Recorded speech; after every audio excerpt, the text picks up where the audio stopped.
ডিম বইল নকৰাকৈ আৰু অমলেট নবনোৱাকৈ বনোৱা এইখন ডিমৰ তৰকাৰী খাবলৈ খুবেই সুস্বাদু হয় আৰু বনাবলৈ একেবাৰে সহজ, খুব কম সময়তে ৰান্ধি খাব পৰা যায়। ধৰি লওক ঘৰলৈ আলহী আহিছে আৰু আপোনাৰ হাতত সময় খুবেই তাকৰ, তেতিয়া আপুনি ঝটপট এই ৰেচিপিটো বনাই আলহীক খুৱাব পাৰিব আৰু আলহীয়েও খাই খুবেই ভাল পাব।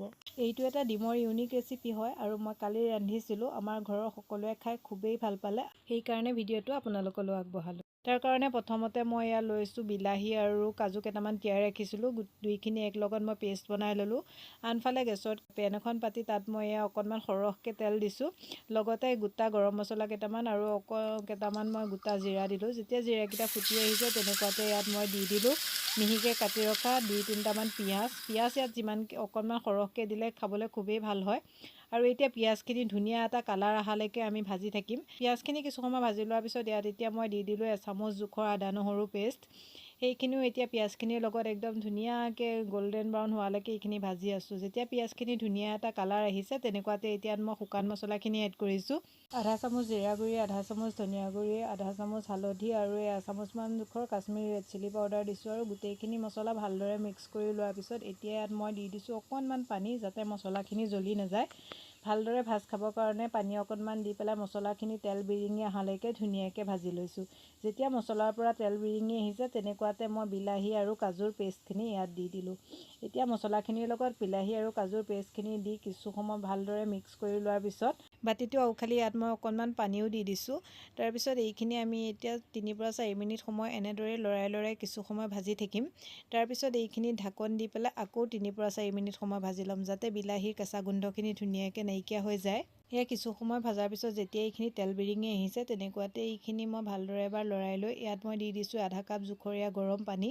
পানীখিনি দি ভালদৰে মিক্স কৰি লৈ এতিয়া ইয়াত মই দি দিছোঁ আকৌ আধা কাপ জোখৰীয়া গাখীৰ। ইয়াত আপোনালোকে গাখীৰৰ সলনি ক্ৰীমো ব্যৱহাৰ কৰিব পাৰে আৰু লগতে দি দিছোঁ সোৱাদ অনুসৰি নিমখ যিহেতু মই প্ৰথমতে দিয়া নাছিলোঁ সেইকাৰণে নিমখখিনি এতিয়া দি দিছোঁ আৰু নিমখখিনি দি ভালদৰে মিক্স কৰি ল'লোঁ। তাৰপিছত মই ইয়াত দি দিছোঁ অকণমান কচুৰি মেথিখিনি এনেদৰে মোহাৰি পেলাই দি দিয়াৰ পিছত ভালদৰে এবাৰ লৰাই ল'লোঁ। তাৰপিছত এতিয়া আমি ইয়াৰ মেইন ইনগ্ৰিডিয়েণ্টটো এড কৰিছোঁ। ইয়াত ডিমকেইটা মই এনেদৰে বাতি এটাত ভাঙি লৈ পেলাই এনেদৰে এটাকৈ ডিমকেইটা 4টা কাষে 4টা ডিম দি দিছোঁ। আপোনালোকে যিমানটো ৰান্ধিব বিচাৰে সেই অনুপাতে ডিমটো দিব। তাৰপিছত ওপৰত আৰু অকণমান কচুৰি মেথি এনেদৰে ছটিয়াই দিছোঁ। তাৰপিছত লগতে দি দিছোঁ কেঁচা জলকীয়া কেইটামান। তাৰপিছত এতিয়া এইখিনি ঢাকন দি পেলাই 6-7 মিনিট সময় একদম ল' ফ্লেমত এইখিনি উতলিবলৈ দিম।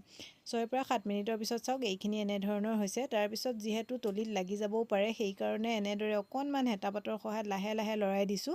একেবাৰে জোৰকৈ লৰাই নিদিব, যদি ডিমকেইটা কোমল হৈ থাকে ভাঙি যাব পাৰে।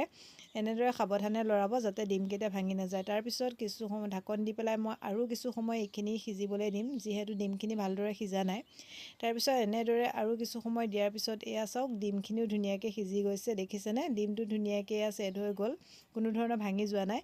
আৰু দেখিলে নহয় মোৰ ডিমৰ তৰকাৰীখন ৰেডি হৈ গ'ল। এনেকুৱাতে এতিয়া মই গেছৰ ফ্লেমটো অফ কৰি কিছু সময় ৰাখি দিলোঁ। তাৰপিছত চাওক যেতিয়া এইখিনি অকণমান ঠাণ্ডা হৈ গৈছে আপোনালোকক দেখুৱাইছোঁ কিমান ধুনীয়া হৈছে দেখিবলৈ যেনেদৰে ধুনীয়া হয়, খাবলৈও সঁচাই কৈছোঁ বহুতেই সোৱাদ হয়। আৰু দেখিলে নহয় ডিম বইল নকৰাকৈ আৰু অমলেট নবনোৱাকৈ এইখন ডিমৰ কাৰী ইমান সহজতে বনাব পৰা যায়। যদি মোৰ আজি ৰেচিপিটো চাই ভাল পালে লাইক, কমেণ্ট আৰু শ্বেয়াৰ কৰি দিব। তেতিয়াহ'লে আজিলৈ আহিছোঁ, বাই বাই।